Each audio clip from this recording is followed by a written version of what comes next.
In this video, we're going to talk about tons of tips that I am using to help my two kids learn about money and tips that I used to become a master of money. Kids don't really understand money in the beginning of the journey.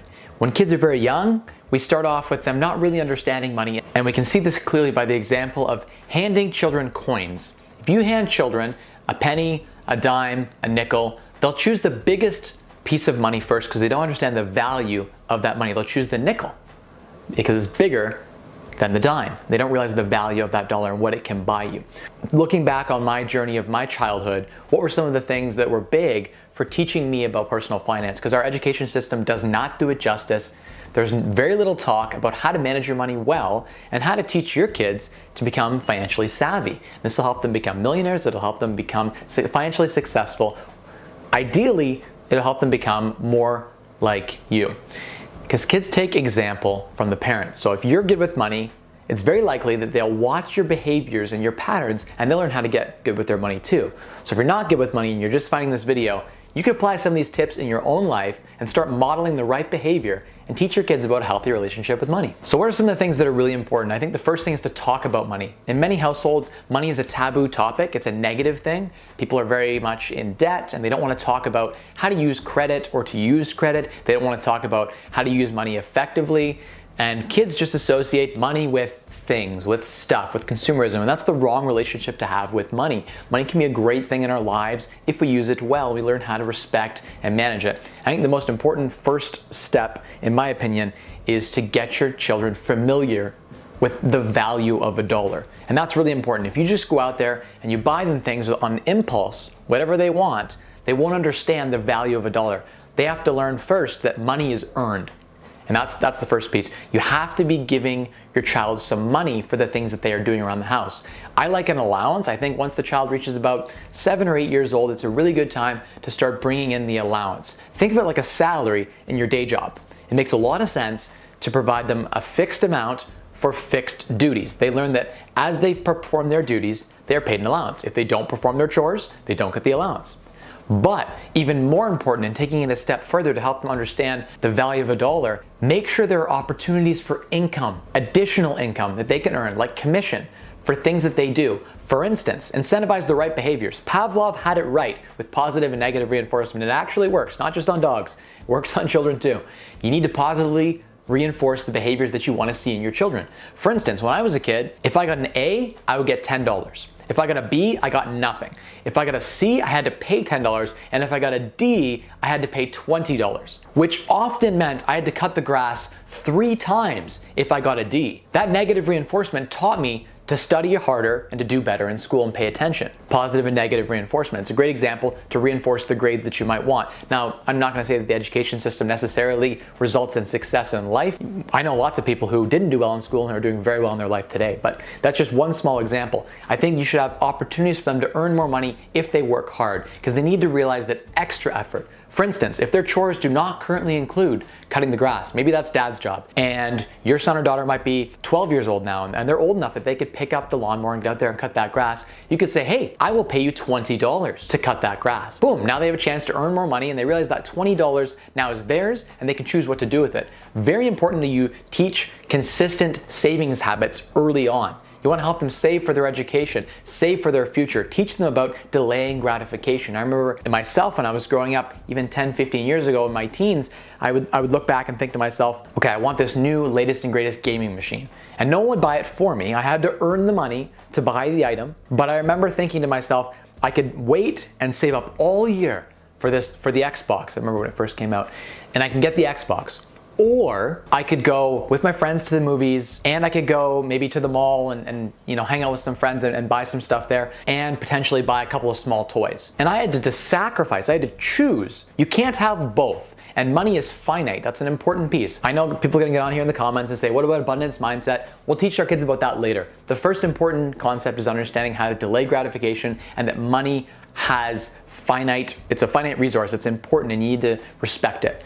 The next thing I think that's really important that I learned around 13 or 14, and I kind of discovered this through gaming simulation. I'm a big fan of getting your kids onto gaming systems. Like Star Wars Galaxies Online was my first MMORPG. It was a real world ecosystem where you could buy and sell things in a auctioned atmosphere using, like, there was a bazaar you could upload items to and sell them, similar to what we have today with like eBay and Amazon and all that kind of stuff. But it was done in the gaming world. And this was like early 2000s, before a lot of people were shopping online. I was on there learning about buying and selling items and learning about the value of a dollar and opportunity cost and practicing investing. I would buy items, improve them, maybe merge two armors together and resell those armors for double or triple. And I was learning how to make a profit. And I, in that game, basically practiced the economic fundamentals. It's funny, at 12 years old in that game, I became one of the third, I think it was the third or fourth richest person of several 100,000 people on the server. And I thought, wow, when I turned 18, I looked at the real estate world and I looked at the wealth building atmosphere, and I thought, this is exactly like that role-playing game that I played online. And I actually basically took the same principles I used in that game and practiced them in real life with real estate, and that's how I became a multi-millionaire today. So modeling is important.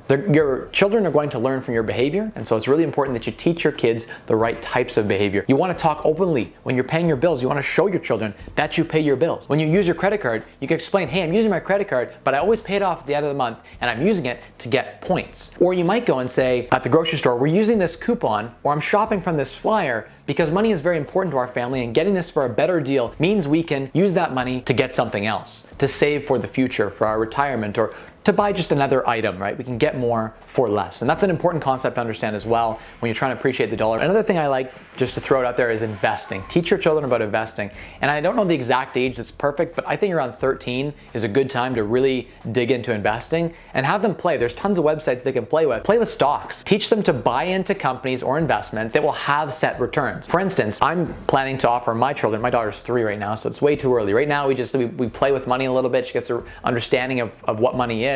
Often I'll give her some money to pay for the item. She understands that dad works for money and money buys things that we need. You know, she wants something, she has to, use money to buy that. And she can't really understand exactly the value of a dollar, but she's getting close to it. Now, investing. How do you teach your kids about how to invest? I think the best way is just to show them. Go in and have them open a bank account. And for instance, I plan to open up a Microsoft Excel and say, hey, I will pay you a 10% return on your investment. And as they invest, they get additional money. So they can choose, for instance, to save half of their allowance, and it will grow at, say, 10%. So if they invest $100 of their allowance into the investment account, it will pay them a dividend of $10 a year, or almost $1 a month for no work. I want them to learn early on that when they get enough savings, say they even get some gifts from maybe grandparents and things like that, they save up a few $1,000s, all of a sudden their passive income could be a few $100s a year. We could be talking $20, $30, $40 a month. In many cases, it's like they just went and cut 3 lawns and didn't have to do the work. And I want that to be ingrained early on. I think it's really important to understand passive income and how that works, where you don't have to give your time for money. Your money can work for you, and that's an important concept I think every child should learn. And then compound interest is another one too, where we'll sit down and show them the modeling. Say, hey, you can have this whole allowance, you can spend it right now at the mall, or let's look what happens if you invest it over the next year, 2 years, 3 years, and show them the value of a dollar over time. I remember when I understood compound interest for the first time, I remember saying to my grade 9 math teacher, so why isn't everyone rich? And he laughed because he's thinking to himself, well, it's because no one's saving. The truth is, compound interest is the most powerful tool that we have, and we want our children to understand how it works. Money doubles, depending on your interest rate, every 4 to 7 years, sometimes 10 years, let's call it, on a slower interest rate. If your interest rate's like 7%, it'll double every 7 years roughly. The rule of 72 is how you determine how fast money will double divided by 72, the rate of which you're getting.